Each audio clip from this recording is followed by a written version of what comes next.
말씀 먹기라는 제목으로 말씀을 전하겠습니다.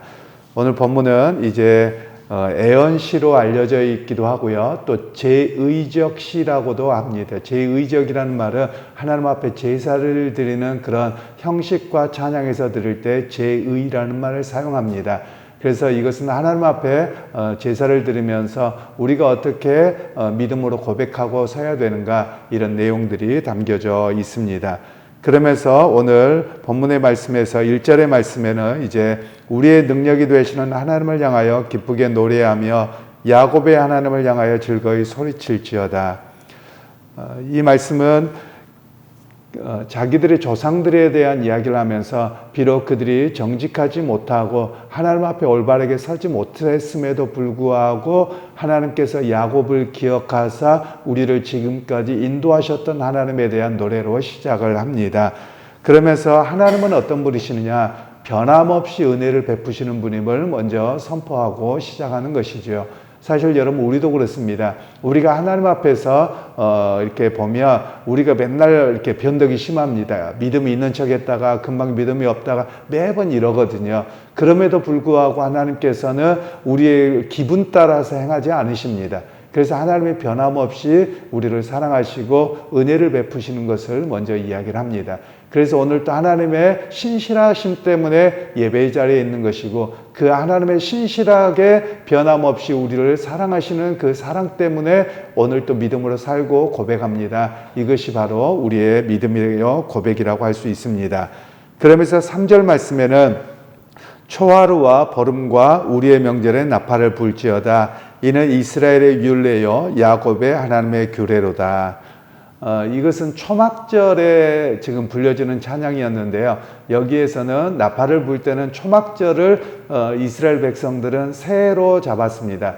그러니까 우리가 생각하는 지금 2025년 1월 1일이다. 그러면 이거는 그레고리력이라고 해서 한참 뒤에 나온 거고요. 그리고 이 지금 유대 백성들에게는 마치 우리나라의 단기 몇 년 이런 것처럼 이스라엘 백성들이 출애굽할 때부터 해서 그들의 연수가 기록되어지거든요. 그래서 새해에 대한 이해가 다릅니다. 그들은 초막절로부터 새해가 시작되어지는데, 이 초막절이라고 하는 것은 두 가지의 의미를 가지고 있습니다. 즉 이스라엘 백성들이 애굽에서 나와서 광야에서 텐트를 치고 살았던 그 절기를 기억합니다.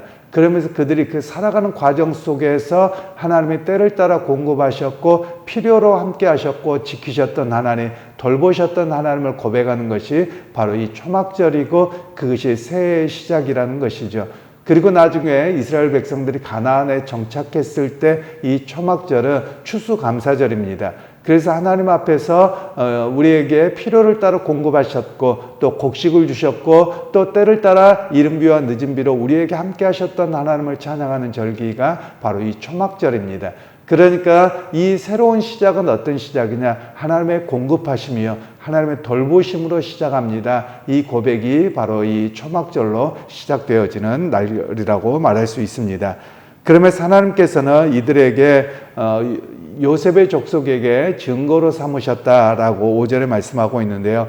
여기서 증거라는 말은 하나님이 세우신 원칙입니다. 즉 하나님께서 그들을 이 새해를 시작하고 초막절을 지키게 함을 통해서 또 하나님 앞에 제사를 드림을 통해서 그들이 하나님의 은혜를 기억하고 믿음으로 살아가게 하시는 하나님의 원칙으로 세우셨음을 말씀하고 있는 것이지요. 그리고 이제 6절에서 7절 말씀에는 하나님께서 애굽에서 해방시키셨고 또 그들이 애굽에서 나와서 광야 생활을 하는 가운데 무리바 물가에서 그들이 물로 인해서 불평했었던 것을 이야기합니다. 이렇게 불평했음에도 불구하고 하나님께서 그들을 다 멸망시키시지 않고 오늘까지 우리를 지키셨던 하나님을 노래하고 있는 내용들입니다.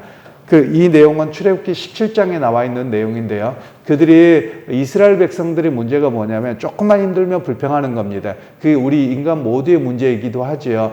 그래서 힘들고 고난의 길이 오면 쉽게 불평하고 하나님이 어디 계시느냐라고 하는 것이 인간의 모습이고, 옛날이 하기가 쉬운 것이죠. 그래서 이스라엘 백성들이 끊임없이 자기의 그 삶을 왜곡하려는 상황이 됩니다. 우리도 마찬가지입니다.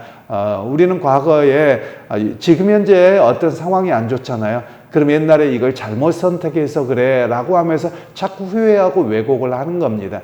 그런데 여러분 그렇지 않습니다. 그때의 선택은 최선의 선택이었고요. 그런데 결과가 좋지 않다고 해서 그 선택이 잘못됐느냐? 그렇지 않다라는 겁니다. 비록 지금의 결과가 좋지 않더라도 내가 주님을 의지하고 살아가며 그것이 바른 길을 걸어가고 있는 것이라고 말할 수 있습니다.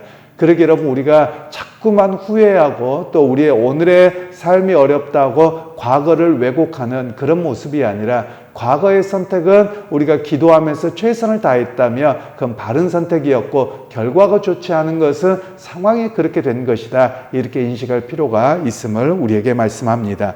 그러면서 8절 말씀에는 내 백성이여 들으라 내가 증언하리라 이스라엘이여 내게 듣기를 원하노라 너희 중에 다른 신을 두지 말며 이방신에게 절하지 말지어다. 하나님께서는 먼저 그들에게 관계의 시작을 올바르게 세우도록 이야기를 하고 계십니다. 즉 하나님의 관계의 시작은 어디에서 되느냐? 하나님의 말씀을 들음 그리고 순종함에서 관계가 시작되어집니다. 그런데 이스라엘 백성들이 그것이 깨져버렸기 때문에 다시 한번 그들에게 선포하는 것이죠. 하나님의 말씀을 들음을 통해서 새로운 관계, 회복된 관계로 나아가자라는 말씀이 바로 여기에 담겨져 있습니다. 그리고 10절 말씀에는 나는 너를 애굽 땅에서 인도하여 낸 내 하나님이니 내 입을 크게 열라 내가 채우리라 하였으나 여기에서 말씀은 물론 우리가 기도하면서 어떤 필요를 구할 때 입을 크게 열어서 하나님 앞에 구하는 것도 되겠습니다만 원래 시편의 내용에서는 너희의 입을 크게 열어서 하나님의 말씀을 먹도록 또 하나님 말씀에 아멘하도록 입을 크게 열고 고백해라 이런 내용입니다. 그래서 결국은 말씀으로 무장하라. 그리고 입을 열어서 하나님 앞에 믿음으로 고백해라. 아멘으로 고백하고 그 믿음의 길을 걸어가라 라는 말씀이 이 말씀입니다. 결국 하나님의 말씀을 먹을 때 어떤 일이 일어나느냐, 우리가 먹는다는 표현은 자기에게 생명이 되고 양식이 되는 것을 이야기합니다. 그래서 입을 크게 열어서 하나님의 양식을 먹을 때, 아멘으로 응답하고 나아갈 때 우리의 살아가는데 양식이 되고 생명이 되고 삶의 걸음과 밑바탕이 되는 이야기를 오늘 성경에서는 말씀을 하고 있습니다. 결국 하나님의 말씀을 우리의 살과 피가 되게 하고 인격화가 되도록 해야만 합니다. 사실 우리가 이게 많이 부족합니다. 그게 하나님의 말씀을 듣고 내가 필요한 것은 아멘합니다. 그런데 이것이 삶의 가치관으로 바뀌고 삶의 태도로 바뀌고 살아가는 삶의 근거로 바뀌는 것까지는 여전히 부족한 겁니다. 이스라엘 백성들도 그랬습니다. 이스라엘 백성들의 매일같이 하나님께서 기적을 베푸셨죠. 만나와 메추라기로 주셨고 구름기둥과 불기둥으로 인도하셨습니다. 그것을 매번 봅니다. 그러면 어떤 일이 생길 때는 하나님 앞에 믿음이 있는 것 같다가 그러나 조금만 어려우면 불평하는 이게 계속 문제였거든요. 그것은 하나님의 말씀이 그들의 삶 속의 인격화로 온전히 자리매김하지 못했기 때문에 그렇습니다. 여러분 하나님의 말씀이 우리 가운데 인격화로 내면화가 되어지면 비록 우리의 삶에 여러 가지의 어려움과 고통이 있다 할지라도 때로는 즐거움이 있다고 할지라도 흔들리지 않습니다. 그리고 그 길을 묵묵히 걸어가게 되는 것이 바로 믿음의 역사요 또 말씀의 먹음의 역사라고 말할 수 있는 것입니다. 그래서 여러분 종종 우리 한국 사회에 문제가 되는 것들이 있습니다. 그것은 우리가 믿음이 있다고 하는데 어떻게 저렇게 살아가느냐, 어떻게 저런 문제가 생기느냐 이렇게 이야기를 하는 이유가 여기에 있기도 하고요. 그리고 지금은 기독교 인구가 좀 많이 줄었기는 합니다만 과거에 기독교 인구가 4분의 1이라고 할 때 세상이 별로 안 바뀝니다. 세상이 오히려 더 악해집니다. 그런 이유가 뭐냐? 바로 예수 믿는 사람들이 말씀에 인격화가 되지 않아서 그렇습니다. 말씀이 우리에게 인격화가 되어지며 바라보는 관점이 달라집니다. 그리고 그 관점이 달라지며 행하는 태도가 달라지고 삶이 달라지게 되는 겁니다.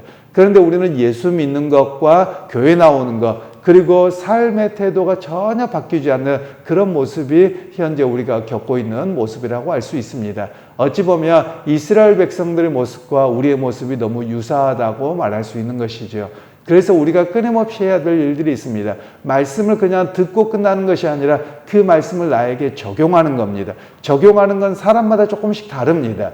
예를 들면 목사가 다 일일이 적용해 줄 수 없거든요. 원칙만 이야기를 해줄 수밖에 없습니다. 그러면 자기의 삶 속에서 각자 다른 상황이기 때문에 이걸 붙들고 내게 어떻게 적용해서 살아낼 것인가, 이것이 우리에게 필요한 것이죠. 바로 그것이 말씀의 내면하고 말씀의 인격화라고 할 수 있는 것들입니다.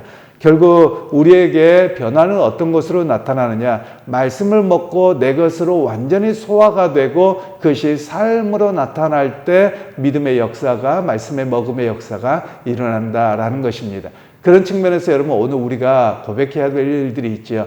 그것은 우리의 입술을 크게 열어서 아멘으로 응답하고 내가 그렇게 살기를 원하겠다고 하는 결단이 있고 또 그렇게 살아내야만 합니다. 여러분, 우리는 사실 모든 사람이 그렇습니다만 우리 한국 사람들은 상황 판단이 빠릅니다. 어찌 보면 약삭 빠르다고 할 수도 있고요.